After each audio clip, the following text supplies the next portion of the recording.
Yo guys, ketemu lagi ya dengan kita di sini masih di segmen Sekelebat Info, di mana nanti di sini kalian bisa dapetin info terbaru dan terpanas tentunya guys. Oke, hari ini di tanggal 15 ya, di bulan Juli 2023, dan seperti biasa, tidak bosan-bosannya kita selalu ingatkan buat teman-teman semua untuk selalu mematuhi protokol kesehatan dimanapun kalian berada ya, khususnya di keramaian ya, karena di luar sana banyak sekali virus-virus dan juga penyakit ya yang mengancam kesehatan kita guys. Oke, kita langsung saja melihat bagaimana update dari global crypto market cap seperti yang terlihat di sini guys. Untuk data dari CoinMarketCap hari ini menunjukkan adanya penurunan yang cukup lumayan ya di 3,35%, dan tentu saja ini adalah efek kontribusi dari Bitcoin dan juga teman-temannya ya.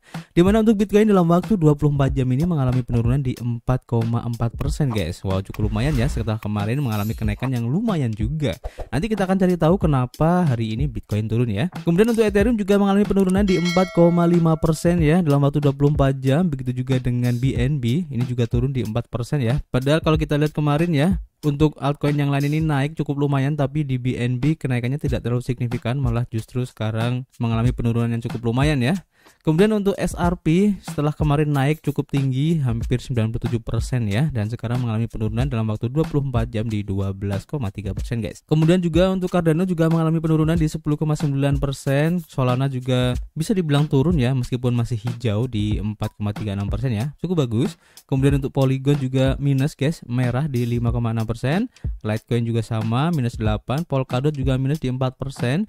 Bitcoin Cash masih sama seperti kemarin ya, masih turun di 6,12% ya, dan itu menunjukkan memang kemarin setelah Bitcoin Cash naik, maka Bitcoin Cash akhirnya kehabisan bensin juga ya, dan mengalami penurunan juga guys. Avalanche ini masih bertahan ya meskipun hijau di 1,45%.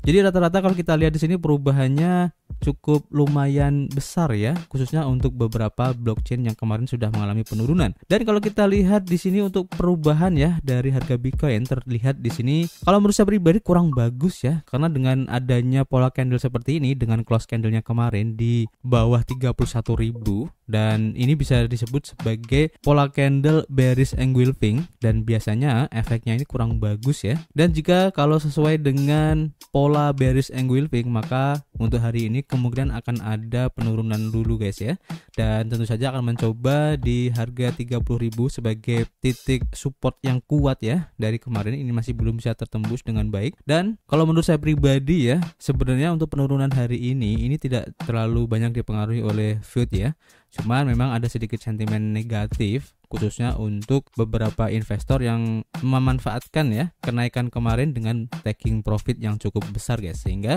menimbulkan sedikit kepanikan dengan adanya penurunan Bitcoin ini. Oke, daripada kita berspekulasi, kita coba lihat aja infonya ya. Kita lansir pertama dari Bitcoin Systemi ya, dan di sini diinformasikan bahwa mengapa harga Bitcoin ini jatuh dan bagaimana situasi terkini untuk Bitcoin dan juga altcoin, dan ini adalah beberapa datanya guys.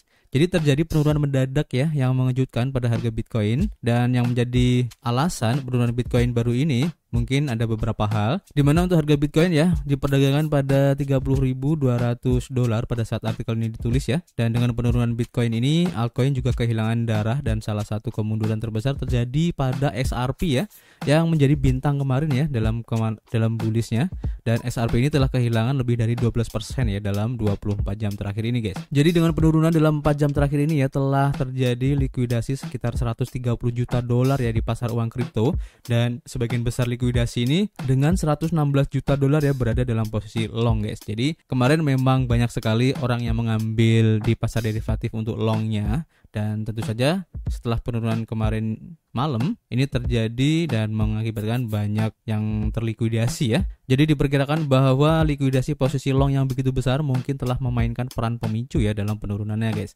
Jadi ketika Bitcoin System ini mengevaluasi berdasarkan koin ya, likuidasi terbesar terjadi pada Bitcoin ya dengan $22,62 juta, dan Ethereum mengikuti Bitcoin dengan $11,73 juta ya. Kemudian XRP berada di posisi ketiga dengan $4,33 juta, dan Litecoin di posisi keempat dengan $3,31 juta guys. Nah, menurut klaim lain ya, diketahui bahwa pemerintah Amerika Serikat baru-baru ini mentransfer lebih dari 9.000 Bitcoin ya ke wallet yang tidak dikenal guys, dengan kenaikan baru-baru ini yang diperkirakan bahwa pemerintah Amerika Serikat itu mungkin telah menjual Bitcoin ini, dan oleh karena itu mungkin telah terjadi penurunan. Jadi ada isu juga ya dengan penjualan yang dilakukan oleh pemerintah Amerika Serikat sekitar 9.000 Bitcoin, dan tentu saja pasti akan ada efeknya ya dari harga Bitcoin itu sendiri yang mengakibatkan kepanikan di pasar dan FOMO untuk segera menjual Bitcoin juga, di samping para trader yang mengambil profit guys. Jadi ini adalah beberapa data yang mungkin bisa kita jadikan sebagai tersangka ya penurunan Bitcoin semalam. Tapi secara keseluruhan sebenarnya kalau kita lihat ya masih banyak info-info yang positif guys ya. Seperti yang kita lansir dari harian Watcher.guru di sini, di mana diinformasikan bahwa SEC ini mengakui aplikasi ETF spot Bitcoin dari BlackRock. Nah, ini juga menarik sebenarnya ya. Jadi dalam sebuah perkembangan penting, Komisi Sekuritas dan Bursa Amerika Serikat SEC telah mengakui aplikasi spot Bitcoin ETF BlackRock. Meskipun hal ini ya tentu saja tidak menunjukkan persetujuan ataupun penolakan guys. Jadi masih ngambang gitu ya. Namun ini merupakan langkah penting dalam proses aplikasi ini guys.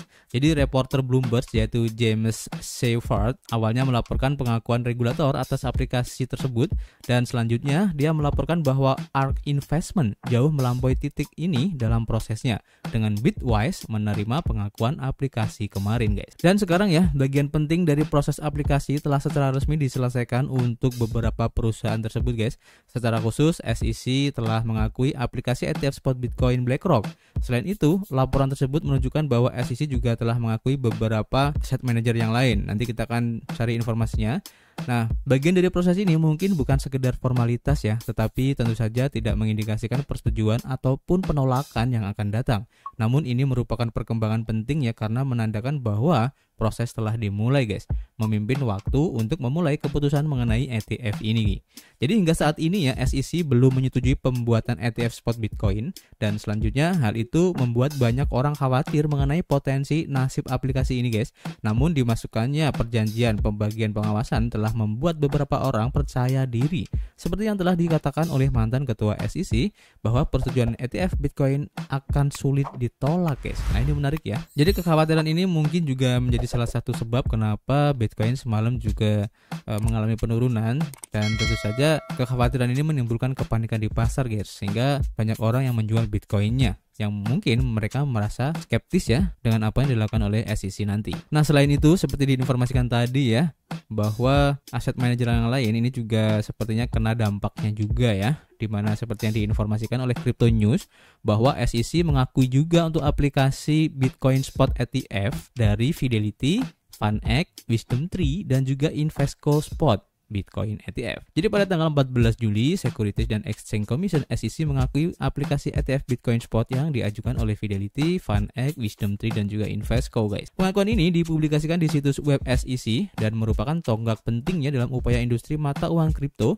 untuk mendapatkan persetujuan Exchange Trade Fund atau ETF Bitcoin Spot. Hal ini tentu saja menandakan kemajuannya dalam proses aplikasi dan langkah positif ke depan guys. Dan SEC sekarang akan memasuki periode pertimbangan yang diperkirakan akan berlangsung sekitar 240 hari ke depan guys. Nah, selama masa ini badan pengawas memiliki wewenang ya untuk mengambil keputusan mengenai dana tersebut, termasuk menyetujui, menolak, atau menunda keputusan seperti yang disarankan oleh para analis guys. Keengganan SEC secara historis ya untuk menyetujui ETF Bitcoin Spot ini telah membuat frustrasi banyak pelaku pasar guys. Namun pengakuan baru-baru ini atas aplikasi ini menunjukkan bahwa SEC secara aktif mempertimbangkan potensi produk investasi ini guys. Salah satu kekhawatiran utama yang dikemukakan oleh regulator adalah kerentanan harga Bitcoin terhadap manipulasi. Meskipun demikian ya, para ahli percaya bahwa para investor tertarik untuk mengakses produk semacam ini karena memungkinkan mereka untuk berpartisipasi dalam Bitcoin tanpa harus mengelola penyimpanan aset guys. Jadi kita tunggu aja kira-kira seperti apa kelanjutannya guys, dan ini cukup menarik ya untuk diikuti. Dan apakah ini menjadi tanda-tanda positif bahwa SEC akan segera menyetujui aplikasi dari beberapa aset manager tentang Bitcoin Spot ETF ini? Kita akan tunggu nanti seperti apa kelanjutannya guys. Kita lanjut ke informasi berikutnya ya, dan masih berhubungan dengan SEC seperti yang diinformasikan oleh Bitcoin Systemi ya, dimana SEC ini telah setuju untuk meninjau aplikasi ETF Bitcoin Spot dari BlackRock. Nah, ini menarik juga. Jadi aplikasi ETF yang direvisi oleh BlackRock baru-baru ini akan ditinjau oleh SEC. Bitcoin telah melanjutkan aplikasi ETF Spot Bitcoin baru-baru ini oleh BlackRock dan manajer aset institusional terbesar di dunia. banyak perusahaan yang juga ya mengajukan permohonan yang sama ke SEC setelah aplikasi BlackRock tadi. Namun SEC tidak memeriksa aplikasi ini karena beberapa kekurangan dan meminta agar aplikasi tersebut direvisi, guys. BlackRock dan juga perusahaan-perusahaan lain meninjau aplikasi mereka dan mengisi bagian-bagian yang hilang dan mengajukan kembali. Permohonan yang baru diajukan telah diterima untuk ditinjau ulang oleh SEC. Jadi SEC telah setuju untuk meninjau aplikasi BlackRock untuk ETF Bitcoin. Nah, ini menarik ya. Jadi kalau memang nanti ya setelah dilakukan evaluasi dari SEC, kita tinggal menunggu saja ya kira-kira seperti apa hasilnya dari drama Bitcoin Spot ETF ini, guys, karena efeknya akan sangat masif banget, guys. Bahkan isu-isu tentang ETF ini belum disetujui aja sudah hype-nya gila-gilaan ya. Bahkan semalam aja naiknya cukup tinggi untuk Bitcoin meskipun turun lagi ya. Dan itu membuktikan bahwa antusiasme dari crypto space ini sangat besar banget ya dari ETF Bitcoin Spot ini. Kita tunggu aja nanti akhirnya seperti apa ya drama yang terjadi. Dan kita lanjut ke informasi berikutnya ya. Masih kita lansir dari harian Bitcoin Systemi, dimana di sini diinformasikan bahwa Coinbase ini mengumumkan ya akan menghentikan layanan staking di 4 negara bagian Amerika Serikat, guys. Jadi Coinbase sebagai salah satu bursa mata uang kripto terbesar di dunia ya, mengumumkan pada hari Jumat kemarin bahwa mereka akan berhenti menerima aset staking baru dari pelanggan di 4 negara bagian Amerika Serikat karena perselisihan peraturan yang sedang berlangsung. SEC dan beberapa regulator negara bagian telah mengajukan keberatan ya atas program staking dari Coinbase karena diduga melibatkan penjualan sekuritas yang tidak terdaftar, guys. Pada bulan Juni, SEC menggugat Coinbase karena diduga melanggar undang-undang sekuritas dengan meluncurkan produk pinjaman yang juga memungkinkan pengguna untuk mendapatkan bunga atas aset kripto mereka, guys. Coinbase membantah bahwa produk staking dan peminjaman adalah sekuritas dengan alasan bahwa mereka itu sangat penting ya untuk mengembangkan dan keamanan ekonomi kripto yang terdesentralisasi. Perusahaan juga menuduh SEC memusuhi dan tidak yakin terhadap industri kripto. Coinbase mengatakan dalam sebuah postingan blog bahwa mereka bekerja sama ya dengan pembuat kebijakan di beberapa negara bagian untuk menjaga agar program staking tetap tersedia untuk semua pelanggan.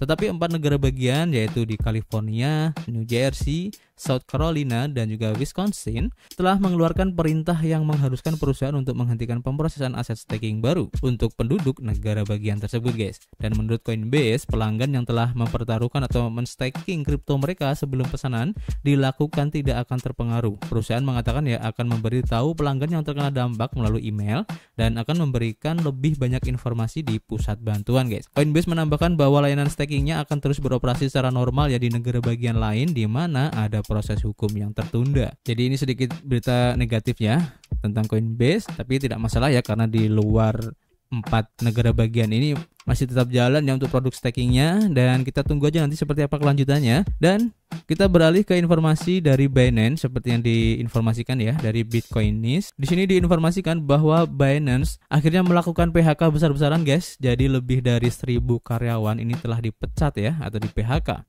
Jadi Binance yang merupakan exchange terbesar pertama di dunia telah memberhentikan lebih dari 1.000 karyawan dalam beberapa minggu terakhir. Ini menurut laporan dari Wall Street Journal ya. Kemudian latihan yang sedang berlangsung ini dilaporkan dapat mengakibatkan Binance kehilangan lebih dari sepertiga stafnya. Pemutusan hubungan kerja ini terjadi di tengah peningkatan pengawasan regulasi terhadap industri mata uang kripto ya. Dan hanya beberapa minggu setelah Komisi Sekuritas dan Bursa Amerika Serikat SEC menggugat Binance dan CEO-nya yaitu Changpeng Zhao. Seperti yang dilaporkan oleh Bitcoinist kemarin ya, minggu lalu beberapa eksekutif tingkat tinggi juga mengundurkan diri dari Binance, termasuk chief strateginya ya, yaitu Patrick Hillman, guys. Meskipun Binance mengatakan akan membela diri dengan penuh semangat terhadap tuduhan yang dibuat oleh regulator Amerika Serikat, pemutusan hubungan kerja menunjukkan bahwa bursa tersebut mungkin merasakan tekanan ya dari peningkatan pengawasan ini, guys. Menurut Wall Street Journal ya, mantan karyawan telah melaporkan bahwa pekerja layanan pelanggan sangat terpengaruh ya oleh PHK ini yang dilaporkan berskala global, guys. Puluhan karyawan layanan pelanggan di India termasuk di antara mereka yang kehilangan pekerjaan, guys. Dan masih harus dilihat ya bagaimana PHK akan mempengaruhi operasi dan layanan Binance. Bursa belum memberikan informasi rinci ya tentang alasan PHK atau bagaimana dampaknya terhadap bisnisnya, guys. Terlepas dari pemutusan hubungan kerja ini, Binance tetap menjadi salah satu pemain terbesar ya dan paling berpengaruh di industri mata uang kripto dengan reputasi inovasi dan berbagai macam produk dan layanan. Namun demikian, pengawasan regulasi yang sedang berlangsung terhadap industri ini ditambah dengan kepergian beberapa eksekutif tingkat tinggi baru-baru ini telah menimbulkan pertanyaan tentang arah masa depan bursa dan kemampuannya untuk menavigasi landscape regulasi yang semakin kompleks. Nah, pertanyaannya, guys, bagaimana tanggapan dari Changpeng Zhao sendiri? Nah, di sini kita lansir ya dari harian Bitcoin Systemi bahwa pernyataan CEO CZ ya atau CEO dari Binance setelah tuduhan PHK Binance ini merupakan feud katanya guys. Jadi CEO Binance Changpeng Zhao membuat pernyataan resmi di Twitter setelah berita PHK tersebut. Pertukaran mata uang kripto Binance diduga telah memberhentikan lebih dari 1.000 karyawannya menurut laporan dari WSG ya atau Wall Street Journal. Dan menanggapi hal ini, CZ menggambarkan berita tersebut sebagai berita bohong dan menyatakan bahwa angka-angka tersebut tidak mencerminkan kebenaran. Katanya ya, ada PHK yang tidak disengaja karena kami terus berusaha untuk meningkatkan konsentrasi talenta kami. Hal ini terjadi di setiap perusahaan. Angka-angka yang dilaporkan oleh media semuanya salah dan semuanya itu hanya feud katanya ya. Hal yang baik adalah mereka tidak bisa berhenti membicarakan kami dan kami masih terus melakukan perekrutan katanya. Menurut klaim dari WSG, juru bicara Binance mengatakan bahwa saat kami bersiap untuk siklus kenaikan besar berikutnya, menjadi jelas bahwa kami perlu fokus pada konsentrasi bakat di seluruh perusahaan untuk memastikan kami tetap gesit dan dinamis. Ini bukan perampingan, tetapi lebih kepada penilaian ulang apakah kami memiliki talenta dan keahlian yang tepat ya dalam peran-peran penting. Perusahaan ini yaitu Binance ya memiliki sekitar 8.000 karyawan guys di seluruh dunia. Nah, ini keren banget ya. Jadi meskipun ada feud ya untuk PHK besar-besaran di Binance sekitar 1.000 karyawan, tapi sebenarnya ini tidak terlalu berpengaruh ya. Dan CZ pun juga sudah melakukan bantahan ya kalau itu hanya feud aja, dan memang ada beberapa orang yang mengundurkan diri dan juga ada beberapa yang di PHK, tapi bukan karena perampingan ya. Sehingga kita tidak usah khawatir dengan apa yang terjadi meskipun Binance sekarang sedang istilahnya berseteru ya dengan SEC, tapi kita tetap optimis kalau Binance ini masih baik-baik saja dan kita tunggu aja nanti seperti apa akhir dari drama ini guys, karena cukup menarik untuk diikuti. Dan saya rasa cukup ya untuk informasi hari ini. Nanti kita akan coba update lagi ya jika ada yang menarik. Dan seperti biasa kita masih menunggu kritik dan saran kalian ya di kolom komentar. Nanti kita bisa ngobrol banyak di dalamnya. Dan yang pasti kita akan ketemu lagi guys di informasi berikutnya. Peace.